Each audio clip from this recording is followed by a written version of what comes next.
ভারত ছাড়া ঠিক কতটা অচল বাংলাদেশ? আসছে না ইলিশ, তাও ডিম পাঠালো ভারত। যুদ্ধ না, অসময় বন্ধু হয়ে বাংলাদেশের পাশে সেই ভারতই। এখনো যে আলু, পেঁয়াজ, চিনি, ডিম থেকে স্বাস্থ্য, শিক্ষা সবকিছুর জন্য ভারতের উপরই ডিপেন্ড করতে হয় বাংলাদেশকে, সেটা আরো একবার প্রমাণিত। যখন বাংলাদেশে ভারত বিরোধী এজেন্ডা বারংবার মাথাচাড়া দিয়ে উঠছে, যখন অ্যান্টি হিন্দু মেন্টালিটি আরো বেশি প্রকট হচ্ছে, যখন বাংলাদেশে বন্যার দায় ভারতের ঘাড়ে চাপানো হচ্ছে, এমনকি যখন দুর্গাপুজোর মরশুমে বাংলার জন্য বিশেষ উপহার ইলিশও পাঠাবে না ঢাকা, যা কিনা শেখ হাসিনার আমলে প্রায় রীতি হয়ে দাঁড়িয়েছিল, ঠিক তখন নয়াদিল্লির তরফে প্রতিবেশী দেশের চাহিদা মেটাতে পাঠানো হলো লক্ষ লক্ষ ডিম। হ্যাঁ, আর তাতেই বাংলাদেশে ডিমের দাম নেমে এলো প্রায় অর্ধেকে। আর এগুলো ঠিক কখন ঘটছে? যখন বাংলাদেশের পরিস্থিতি যেদিকে এগোচ্ছে তা দেখে শুনে রাজনাথ সিং সেনাদের তৈরি থাকার নির্দেশ দিয়েছিলেন। তাতে বাংলাদেশের টপ সেনা অফিসাররা ভয়ে কাঁটা হয়ে গেলেন, রীতিমতো যুদ্ধাস্ত্রে শান দেওয়া শুরু করলেন।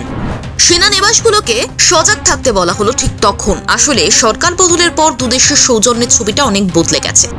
ভারতের প্রতি খুব একটা বন্ধুত্বপূর্ণ আচরণ চোখে পড়ছে না বাংলাদেশের নতুন অন্তর্বর্তী সরকারের। কিন্তু তাতে কি, ভারত শান্তিপ্রিয় দেশ, তাই যুদ্ধের থেকে বেশি সম্পর্ককে প্রায়োরিটি দেওয়া নয়া দিল্লির কাছে বড় ব্যাপার। আর ঠিক সেই কারণেই বাংলাদেশে যখন জিনিসের দাম আগুন, এমনকি প্রোটিনের উৎস ডিমের দাম বাংলাদেশে যখন ছিল 15 থেকে 16 টাকা, তখনই বন্ধুত্বের হাত বাড়ালো ভারত। সূত্রের খবর, অলরেডি বেনাপোল পেট্রাপোল স্থলবন্দর দিয়ে ভারত থেকে বাংলাদেশে 2,31,040 পিস ডিম রপ্তানি করা হয়েছে। এমনকি এর পরেও আগামী 2 মাসে আরো 47 লক্ষ ডিম রপ্তানি করার কথা রয়েছে। ফলে বাংলাদেশে এখন ডিম 15 থেকে 16 টাকা থেকে নেমে 7 থেকে 8 টাকায় বিক্রি হচ্ছে।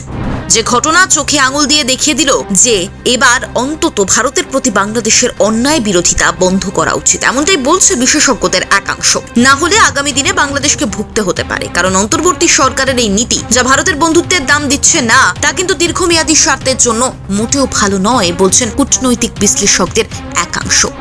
এটা তো ঠিক, অলরেডি বাংলাদেশের অর্থনৈতিক অবস্থা বেহাল, তাই বরং এই সময় বাংলাদেশের অন্তর্বর্তী সরকারের উচিত নিজেদের দেশকে অর্থনৈতিকভাবে চাঙ্গা করতে অবিলম্বে নয়াদিল্লির সঙ্গে বসা। কিন্তু বাস্তবে তেমন কোনো ছবি চোখে পড়ছে না। তাই ভারতের সঙ্গে দ্বিপাক্ষিক বাণিজ্যের প্রশ্নে সর্বতোভাবে নির্ভরশীল ঢাকা আগামী দিনে ঠিক কোন পথে, কোন নীতিতে হাঁটবে, যা দুটো দেশের সম্পর্ককে মজবুত করতে পারে এবং ভারতের তরফে বন্ধুত্বের হাত বাংলাদেশের মাথায় একইভাবে থাকতে পারে, সেটাই দেখার অপেক্ষা।